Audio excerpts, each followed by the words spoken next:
back to Carson Tate's video log. I have here with me my hero, Gene Redmann, J.M. Redmann.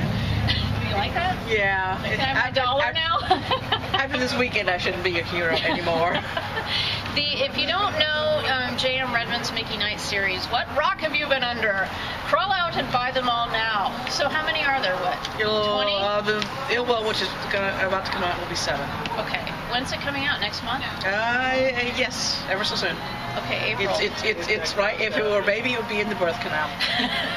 Okay, that's kind of. I'm picturing it. Okay, so. Shut your mind down. So Mickey Knight's a hard-boiled egg detective. Yeah, hard-boiled noir kind of detective. And all the books are set in New Orleans, which I love. Right. Yes. And it talks a lot about roast beef po' boys, which you just hate. Yeah, I love them. Love them very much. Yeah. So Mickey Knight, your last book was Watermark. Yes. And it was post-Katrina. Yes. And so Ill Will is the next one. So give us a teaser. A teaser, oh boy. Well, it continues. Watermark took place immediately after Katrina.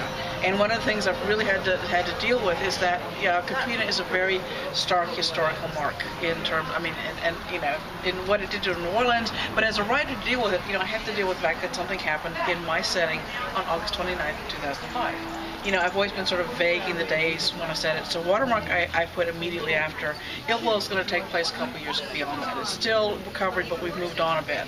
And it's starting to deal with some of the medical system, some of the things that go on in our healthcare system from the fraud that people take, because when you have cancer or HIV, oftentimes someone who hawks a cure to you, it seems very enticing. Sure. And so a lot of the traditional things. But then it's also it's the fact that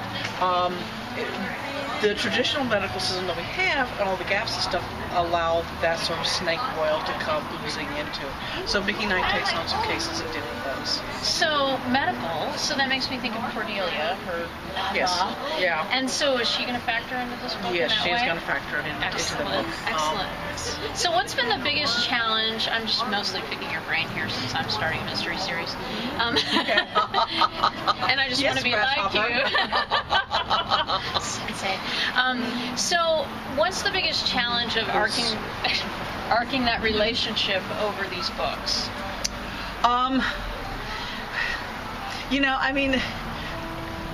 Well, some of it is I'm not writing a romance, and I think that's some of it, is I'm not trying to make a happy ending. But your readers crave that romantic element. Do you find that to be true of all of them, or just me? Probably just actually, it's one of the things that I really kind of do struggle with. Trying to tell people, no, I'm not writing a romance. I'm writing a mystery. I'm writing a hard-boiled mystery. So if you expect it's going to have that happy end, you read through the series, you understand that some books really don't have happy ends. That's true. That is absolutely they've left it true. as there's been a resolution and things, and I hope I've kind of resolved things to the way that the book ends, and you can read the book itself without feeling you're left totally hanging. But it's not necessarily the happy ever after resolution.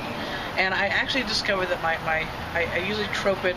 It's one book is a sort of that not so happy ending, and then it's a little more resolved, and then it's a not so happy ending. That's been absolutely true. Yes, in the books. So you did that on purpose, right? Oh yeah, I thought of everything like that before. But I recognize they're not romances, but I do think it's interesting that I think it's a big thing to tackle in terms of, you've got this mystery, so that's a big thing, and then you arcing this relationship over the books, and I think that's I think taking a lot to weave in. So. One of the interesting things is talking to people who read a lot of other books, and particularly the straight mysteries. You look at the hard-boiled heterosexual female detectives. They don't have relationships because the power dynamics in that are so different. For lesbians, you kind of can do it, but because there's that much more equality in the power relationships. Yeah. But it's like, how do you sustain that? And to me, I do not want to go into that, I met the love of my life, and 3 books later they break up, and then you meet another love of your life. Because to me, that's just cliche. It's not. What I'm trying to do is write within the confines of the genre, also to struggle with how do people find justice? How do people overcome the things that crash into their lives? How do they deal with these things? And that's why Mickey's never really going to have that necessarily happy ending. Right, but she's grown as a person.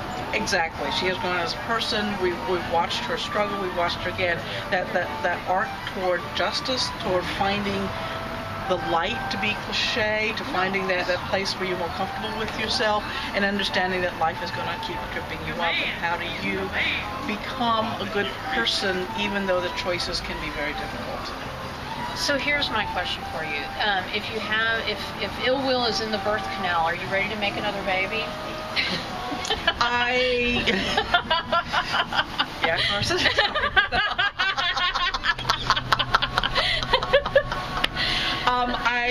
I'm going to take a little time off. I'm going to, between everything I need to do with the rest of my life, and then I'm going to Australia in June and all that kind of fun stuff. So I'm just going to say I'm not going to get a lot of writing done. But I have definitely the ideas for the next book, and I really have to. I think I need to really kind of sit back and think: do I want to go that direction? Do I want to do that before I sit down and start writing? Yeah. Because once I start writing, then you're committed. I'm committed. Yeah. You can't be a little bit pregnant. Even with the book. Exactly. Right, I think I've done that analogy to death. Yeah, let's get off that. Let's bring some contraceptive into this conversation. Okay. All right, so Ill Will out in April.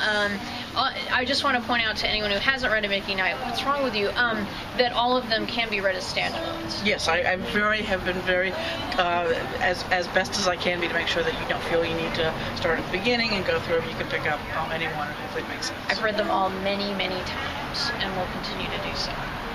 What's wrong with you? So many books. You're great. Well, thank you. Thank you. Keep writing, Mickey Night. This is Carson Tate's video log with famous Gene J.M. Redmann, the author of the Mickey Night series, and we're in sunny Palm Springs, and we're signing out. Bye.